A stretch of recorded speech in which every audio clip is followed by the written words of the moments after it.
Welcome back mga kaaldab. Ito na naman po ang inyong lingkod, si Mr. Destiny.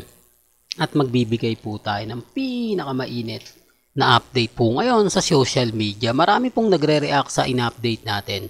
Marami pong kumakampi, marami nagsasabi na totoo naman po yung mga sinasabi ko at binabalita ko. Totoo naman po kasi kung Aldab ka since 2015, nasundan mo yun po yung mga galawan nila Alden, nila Maine, kung bakit nga po ba hindi nila masabi yung totoong relasyon nila, bakit parang may hidwaan. I-remind ko lang po ito, marami makaka-relate nito eh. Hinahanap ko, hindi ko na po makita eh. Matatandaan nyo po ba yung interview ni Arnold Clavio kay Alden Richards at kay Maine Mendoza? Yung title nun eh, no? Tonight with Arnold Clavio. Hindi ko na nakita yung isang part na kung saan nga po mga kaaldab. Kasi dalawa yun eh. Part 1 at part 2. Dati napapanood ko yun. Dati binabalik-balikan ko yun kapag nalulungkot tayo. Hindi ko na po siya makita ngayon eh. Hindi ko lang alam, baka naka-private lang. Kasi dati pina-private po nila yung Destined to be Yours. Yung pinale, pina-private nila yun eh. Hindi agad-agad napanood. Medyo matagal bago nila kumbaga inungkat. Doon malalaman nyo na po ang buong kwento na pinagtatakpan nila yung isa't isa. Hindi po ba? Sabi nga po dun sa interview sa sinabi ni Arnold Clavio, hindi ko to pwedeng tanungin.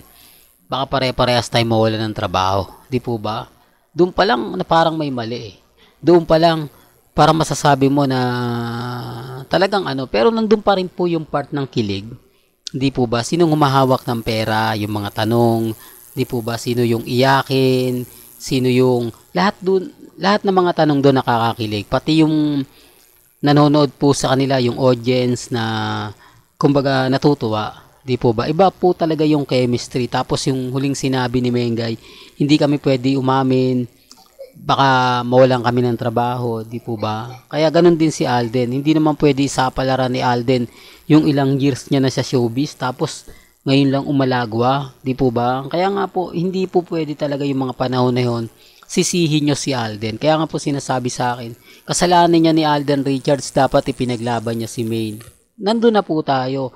Kaya lang yung panahon na yun, ngayon pa lang naramdaman ni Alden Richards yung pagiging sikat na artista, kasi hindi niya naramdaman yan nung kumbaga Tisoy, yung kay Tisoy at yung ano bang title yun, Luis de los Reyes, yung partner niya. Naramdaman niya yung presensya ng mga fans, pero hindi siya ganun katindi nung panahon ng Aldab. Totoo to mga kaaldab, na pagpunta niya dinudumog siya ng tao, talagang kumbaga kapag nakita siya, talagang hindi titigil hanggat hindi siya nakukuha ng mga picture. Sinasabi ko lang po yung totoo galing naman po mismo yan kay Alden Richards. Kaya hindi niya po talaga magagawa yung panahon na yan na umamin dahil nga po gagawin sa kanya ng GMA Network yung ginawa nila kay Arjun Abrenica at kay Richard Gutierrez, kung matatandaan nyo. Hindi po ba? Bumagsak yung karir ni Richard Gutierrez, bumagsak din yung karir ni Arjun Abrenica. O samantalang sikat na sikat to yan ng mga panahon ng di po ba? Para lang klaro, para lang po sa kaalaman ng lahat. Sabi ko nga po sa inyo, may mga kanya-kanya tayong pananaw, may kanya-kanya tayong opinyon. Di po ba? Kaya nga po ako, kita nyo naman po pag sa pagbibigay ng update, hindi tayo nagpapahuli.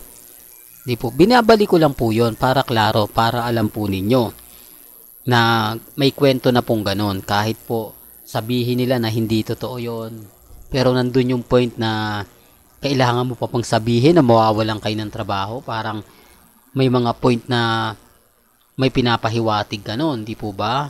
O, tsaka yung mga panahon na yun, mga kaaldab, sabi ko nga po sa inyo, alam na po namin yun. Kaya nga po hindi na kami gaano nag-react. Dahil isa po kami sa mga nakasama nila Alden, nila Maine, di po ba? Tapos kay Nanay Dab, o yung magkita-kita tayo sa binyag, di po ba? Hindi naman live yun. Talagang mga 10 mga mamis lang ang sinabihan no ni Nanay Dab. Hindi niya lang alam na may kumukuha ng video sa kanya. Hindi niya alam na kinukunan po pala sila ng video na yon. At doon naman po sa Santa Rosa, Santa Maria, Macdo ni Mengay. Noong mga panahon na yon may pagtitipo ng Aldab na hindi nakarating si Mengay at si Alden. Ang nagsalita na lang po doon si Nanay Dab at si Tatay Dab. Doon sinabi ni Tatay Dab na wag nyo nang hanapin ang wala. Di po ba? Wag nyo nang hanapin sila Main at si Alden. Alam naman po natin na magkasama yung dalawa. Doon pa lang may mali na eh. Di po ba? Sinasabi ko lang po ito para lang po klaro. Para lang po sa kaalaman ng lahat. Sa mga baguhan, marami magre-react sa akin nito, lalo na po yung mga hindi nila naabutan. Yung mga magsasabi sa akin nito, yung walang kaalam-alam na yung tipong malakas mang asar. Alam ko naman po mga kaaldab, lahat ng mga kabataan, lahat ng mga gustong-gusto si Congressman Arjo, si Mengay, yan ang yung pambaba sa akin pati kay Alden kasi wala po silang alam. Hindi po nila alam ang buong kwento.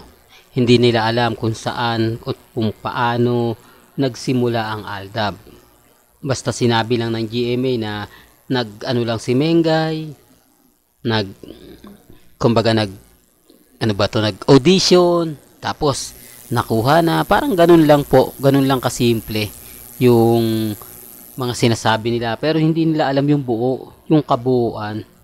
Di po ba? Sinasabi ko lang ito para po klaro, para lang po sa mga taong bumibisita at dumadaan sa channel natin. Hindi naman po kasi ito babanggitin, hindi naman po ito lagi papaalala. Lalo na po ngayon, kung titignan nyo, nako, napakarami mga bali-balita. Talagang mapapaisip ka. Yung tipong lahat ganito gagawin, lahat, etc. etc. Di po ba? Tapos sila pa po yung galit, sasabihin nila, yan si Mr. Destiny, paasa yan. Hindi po tayo nagpapaasa kasi totoo naman pong naganap. Totoo naman pong nangyari. Sa mga nagsasabing, hindi nanganak si Mengay, hindi lumaki yan tiyan. Hindi naman po ako namimilit. Di po ba? Wala naman pong pilitan dito sa channel ni Mr. Destiny. Ang sa akin lang naman po, binibigay ko po sa inyo yung mga daan na paano nagsimula. Kung bakit kumapit ng gusto yung Aldab, kung ano nga po ba yung nangyari, yun lang naman po. Gaya nga po ng pinapaliwanag ko, wala po akong makukuha subscriber na baguhan. Wala po akong makukuha subscriber na, kumbaga, masasabi na, ibig kong sabihin na, yung bagong viewers, bagong followers, di po ba? Sinasabi ko lang po ito para po sa mga taong bulag at bingi, sa mga galit na galit sa channel ko, sa mga bumibisita, sa mga nagsasabi ng fake news ako. Doon ko lang po yan kasi kung alam po nila, hindi na po magre-react yan eh. Di po ba? Kahit po yung Alden Fanatics, alam po nila yan. Kahit ang mga main fanatics, di po ba? Lalo na po, ibabalik ko lang si Jude Palaboy. Mas marami nakakakilala kay Jude Palaboy kesa po kay Nati Gonzaga at kay Mama Ebs. Si Jude Palaboy po talaga yung nagtumututok lagi kay Main Polkerson at kay Richard Polkerson. May mga panahon talaga makakaalab na sa kanya ako kumukuha ng update, sa kanya ako naghahanap kasi siya naman po talaga yung number 1 updated eh. Siya naman po talaga yung pinupuntahan madalas na mga mamis, mga titas, mga senyor. Kaya lang, nung nagkagulo-gulo na nga po, nung nagkabalik-baliktaran na yung sitwasyon, may yung iba nag-main fanatics na, yung iba wala pa po yung army nun eh, pakonti pa lang. Yung iba nag-Alden fanatics na, medyo nagkagulo-gulo na. Doon na po pumasok yung Sarsuela at nagtuloy-tuloy na nga po. Sabi ko nga po sa inyo, may mga panahon na kayo na rin po bahala mag-react. Di po ba? Kung naabutan nyo yan, alam nyo yung pinupunto ko. Pag hindi, syempre, ibabas nyo lang po ako.